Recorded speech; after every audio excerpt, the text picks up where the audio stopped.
Good morning students, this is Shashikant Pandey. और आज हम लोग जो शुरुआत कर रहे हैं the first freedom struggle 1857। This is one of the most important chapter regarding our 10th class. Okay, so listen everything very sincerely and write it down in your copies. Okay, so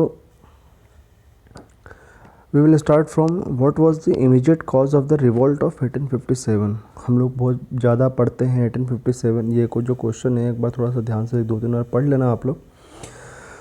तो हम लोग यहाँ से शुरुआत करते हैं कि what was the immediate factor was the introduction of the Enfield rifle. ये पॉइंट जो है इसको थोड़ा सा ध्यान में रखना है ना। अभी इनफील्ड राइफल के बारे में हम लोग बात करेंगे। It was said that the cartridge of the rifle was wrapped in the fat of cow and pig. The cartridge had to be bitten off before loading it into the gun. Thus, the Hindu and Muslim soldiers were reluctant to use the Enfield rifle. सबसे हम लोग जो बात करते हैं Enfield rifle क्या थी भाई, तो भाई ये इनफील्ड राइफल थी कि उस समय बैरकपुर छावनी में मंगल पांडे नाम के एक व्यक्ति हुआ करते थे। तो मंगल पांडे नाम के जो व्यक्ति थे उन्होंने ही सबसे पहले इस चीज़ को उठाया। किस बात को? इनफील्ड राइफल में जो यूज़ होने वाले जो कार्ट्रिज थी, मतलब कार्ट्रिज मीन्स बुलेट्स जो थी, ठीक है, उस मुद्दे को उन्होंने सबसे पहले उठाया। और उठाने के बाद में इस बात को कंफर्म किया वहाँ के ब्रिटिश ऑफिसर से। वो ब्रिटिश ऑफिसर से कंफर्म करने के बाद में इस बात को लेकर था, क्या उस कार्ट्रिज के अंदर काऊ एंड पिग के फैट है क्या, ठीक है। मतलब कि एक बात उन लोगों का एक रूमर्स फैला दी गई थी। Rumours, we can say that rumours और the real news we don't know actually. So हम लोग मान के चलते हैं कि जो कार्ट्रिज जो यूज़ कर रहे थे वो क्या था, काऊ एंड पिग के फैट से बना हुआ था। वो दांतों से छिलना पड़ता था और उसके बाद में कार्ट्रिज का इस्तेमाल जो है वो राइफ़ल में शूट करने के लिए करना पड़ता था। सो ये जो नई राइफ़ल जो इंट्रोड्यूस हुई थी और जो कार्ट्रिज इसके साथ में इस्तेमाल होती थी, this was the problem for the Hindu and the Muslim, because the cow is pious for the Hindu. धार्मिक रिलीजियस फैक्टर से, रिलीजियस फीलिंग से अगर हम लोग देखें तो हिंदूज आज के टाइम से भी और पहले के ज़माने से भी, पुराने ज़माने से, एंशियंट टाइम से क्या था, दे वर पॉइज टू अस, मतलब बहुत ज़्यादा पवित्र मानी जाती थी। हम उनकी पूजा करते हैं, गौ माता बुलाते हैं। And pig is a fact जो कि हिंदू और मुस्लिम दोनों ही क्या मानते हैं, इसको घिनौने के तरीके से देखते हैं, ठीक है। मतलब कि इसको गंदगी की नाली में उठना बैठना और गंदे तरीके से रहना, ये सारे जो रीजंस थे ये हिंदू और मुस्लिम को क्या करते थे, जो रिलीजियस फैक्टर्स थे उनके, उसको हर्ट करते थे। दैट्स वाई क्या हुआ, ये एक इमीडिएट फैक्टर बना और सबसे बड़ा फैक्टर बना किसके लिए, 1857 के रिवॉल्यूशन के स्टार्ट होने के। सो इसको आप लोग एज इट इज़ कॉपी के अंदर लिखेंगे और याद करेंगे, ठीक। इसके अंदर कोई भी डाउट हो तो then ask me. Okay, move करते हैं नेक्स्ट पॉइंट पे जो कि बहुत ज़्यादा इंपॉर्टेंट है। Main area and the fighters contributed in freedom struggle 1857। हम लोग बात करते हैं, देखो मैंने इनके सामने इनके जगह का नाम लिखा हुआ है, ठीक। एज इट इज़ हमको याद करना है, रटना है, आप कुछ भी कर लो, इसको रटना है, ठीक है। तो अतर टॉपिक का ये है। So Mangal Pandey is associated with Barrackpore छावनी। Bahadur Shah Zafar was associated with Delhi, because Bahadur Shah Zafar जो थे वो उस समय में मुग़ल एम्पायर हुआ करते थे। याद रखना है, ऑलवेज रिमेंबर, ये थोड़ा सा इम्पोर्टेंट इसलिए हो जाता है क्योंकि Bahadur Shah Zafar was the last ruler of Mughal empire and he was only Mughal empire who had not get the land in India to bury, ठीक है, बरी मतलब कि इंडिया के अंदर अपने ही देश के अंदर उनको गाड़ने के लिए 2 गज ज़मीन जो थी वो भी नसीब नहीं हुई थी। उनको ब्रिटिशर्स ने उनको कहाँ भेज दिया था, उनको रंगून भेज दिया था। कहाँ भेज दिया था भाई, उनको रंगून भेज दिया था। और रंगून किसकी कैपिटल है भाई, ये है म्यांमार की कैपिटल रंगून है, ठीक है, उस टाइम की। और रंगून भेज दिया भाई। उसके बाद में Rani Lakshmibai was associated with Jhansi, Kunwar Singh Jagdishpur Bihar, Begum Hazrat Awadh और तात्या टोपे जो है बुंदेलखंड। इसको हम लोग हमेशा याद रखेंगे। मंगल पांडे कहाँ पे थे? बैरकपुर छावनी। बहादुर शाह जफर दिल्ली। रानी लक्ष्मीबाई झांसी। कुंवर सिंह जगदीशपुर। बेगम हजरत महल अवध। तात्या टोपे बुंदेलखंड। याद रखना सभी लोग। Okay, so moving to the next point topic, subsidiary alliance. Subsidiary alliance क्या है? एक minute, just wait. Okay, by this subsidiary alliance सबसे पहले हम लोग पढ़ते हैं, क्योंकि मैं ये सन 2-3 टॉपिक इसलिए पढ़ाता हूँ क्योंकि ये हमेशा 2 से 2.5 नंबर के, 2 से 3 नंबर के क्वेश्चन में अधिकतर पूछे जाते हैं। Subsidiary alliance one of the most important question. Okay, so by this subsidiary alliance lord Wellesley. तो सबसे पहले हम लोग बात करेंगे कि सब्सिडरी अलायंस को किसने इंट्रोड्यूस किया था? तो लॉर्ड वेलेस्ली ने किया था। किसने किया था? लॉर्ड वेलेस्ली ने किया था। तो इस नाम को हम लोग अच्छे से याद कर लेंगे। किसने किया था भाई? ये लॉर्ड वेलेस्ली ने इंट्रोड्यूस किया था। Brought several states under the control of the company. The following were the salient features of the subsidiary alliance. Okay, so under the subsidiary alliance system, the ruler of the Indian state was compelled to accept the permanent stationing of the British forces within his territory. Simple सी बात ये थी कि किसी एक राजा की क्या करते थे? ब्रिटिशर्स हेल्प करते थे। उस हेल्प करने के अकॉर्डिंग उनकी जो टेरिटरी, जो बड़ी सी अब टेरिटरी बन जाती थी, उसके अंदर क्या करना था? परमानेंट स्टेशनिंग, मतलब कि एक बोलते हैं कि मिलिट्री कैंपेनिंग जो थी, कैंपेन जो था वो बनाने की परमिशन, मतलब कि कैसे भी करके उनको कंपेल, मतलब दबाव बना के, प्रेशराइज करके, या फिर उनके थ्रू साइन, वो क्या बोलते हैं ना हम लोग, ट्रीटी साइन करवा के क्या करते थे कि वहाँ पर एक स्टेशनिंग में ब्रिटिश फोर्स की, मतलब ब्रिटिश फोर्स मतलब कि ब्रिटिश के जितने भी सोल्जर्स थे वो they will stay there in the stations. ठीक है, परमानेंट स्टेशन मतलब एक बहुत बड़ी बिल्डिंग बनाई जाएगी, उसके अंदर ब्रिटिश फोर्सेज जो है वहाँ पर रहेगी। So moving to the next point, the ruler had to pay a fixed amount for maintenance of force और to provide a territory of the state to the company. अब भाई कंपनी वहाँ पर रुकेगी, ठीक है, कंपनी कहाँ रुकेगी भाई? Territory, British force with in his territory. उस टेरिटरी के अंदर जब ये रूलर्स, जब ये सोल्जर्स रुकेंगे तो उनके लिए क्या है? एक फिक्स्ड अमाउंट पे कर दिया है कि उनके मेंटेनेंस में, खाने पीने, चोट लगी, घायल हो गए, ठीक है, बिल्डिंग बन रही है, उन सब चीज़ों के लिए क्या करना है? उस रूलर को ही, the ruler had to pay a fixed amount, कुछ फिक्स्ड अमाउंट कर दिया गया था, वो सारे अमाउंट जो है उन सोल्जर्स वगैरह को वो पेमेंट करना था। सो ये काम एक एक्स्ट्रा बर्डन हो गया, ठीक है।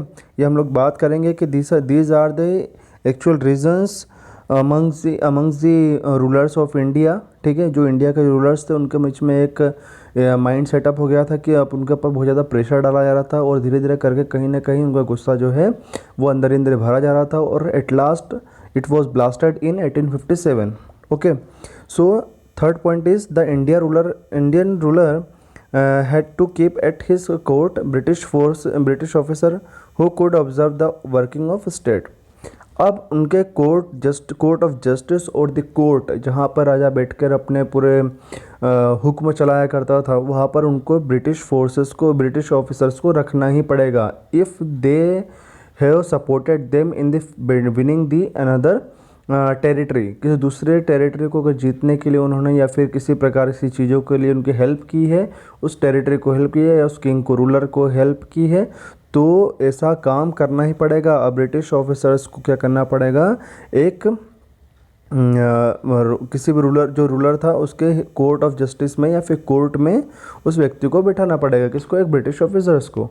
उसी कारण से एक बहुत बड़ी चीज़ ब्रिटिशर्स ने सीखी कि language, terms regarding to the land area, ठीक है, लोगों से बातचीत करने का तरीका, किस प्रकार से वो लोग टैक्सेस वसूलते थे, किस प्रकार के टैक्सेस लगाते थे, ठीक है, ये सारी बातें जो हैं वहाँ पर रहकर क्या किया उन्होंने, ब्रिटिश ऑफिसर्स ने वो सारी चीज़ें, टेक्निक्स जो है वो सारी चीज़ें सीखी। Okay, so moving to the next point which is one of the most important point, you will have to learn rhyme it, मतलब इसको रट जाओ, कैसे भी करके रट जाना इस चीज़ को कि who had introduced the annexation policy or the doctrine of lapse। somewhere you can see that annexation of policy or somewhere you can see the doctrine of lapse।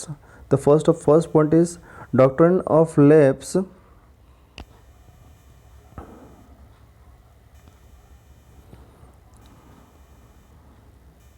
Doctrine of lapse. Okay, doctrine of lapse की बात करेंगे तो lord Dalhousie the governor general during 1848 to 1856 introduce the policy of annexation और doctrine of lapse. Okay, कभी भी आपसे कोई भी क्वेश्चन पूछे इस बारे में कि who had introduce the annexation policy, आप केवल लॉर्ड डलहौजी का ही नाम याद रखेंगे। किसका नाम याद रखेंगे? लॉर्ड डलहौजी का। अगर उसका टाइम पीरियड पूछा जाएगा तो लिखेंगे 1848 टू 1856, हमेशा याद रखना। ये बहुत ज़्यादा one of the most important है। ये आपको इन फ्यूचर अगर किसी प्रकार के कॉम्पिटिटिव एग्ज़ाम की या फिर आप NTSC के एग्ज़ाम देते हो तो in that examinations you will face such kind of questions. Always remember, जो मैं बता रहा हूँ वो आपको हमेशा याद रखना है। Lord Dalhousie introduce the annexation policy और the doctrine of lapse policy. अब क्या होता था डॉक्ट्रिन ऑफ लैप्स के according? The doctrine of lapse was an annexation policy extensively applied by East India Company in India until 1859। 1859 जब तक east India company जब तक ख़त्म नहीं हो गई, ठीक है। वो ख़त्म कब होती है भाई? 1859। 1857 के रिवोल्यूशन के बाद में बहुत ज़्यादा तबाही होती है भाई, बहुत ज़्यादा नुकसान भी ब्रिटिशर्स का होता है। और देखते हैं कि भाई इंडिया के अंदर अब अगर पेट जमाना है तो उनकी स्ट्रेटजीज़ जो है वो चेंज करनी पड़ेगी। सो अकॉर्डिंग टू दैट और बाय चेंजिंग दी स्ट्रेटजीज उन्होंने क्या किया? 1859 में जाकर उन्होंने एनेक्सेशन पॉलिसी जो है उसको ख़त्म किया। लेकिन उससे पहले एनेक्सेशन पॉलिसी काम करती थी। The doctrine of lapse doctrine stated that any princely state under the vassalage of the company will have its territory annex should the ruler of the said state fail to produce an air.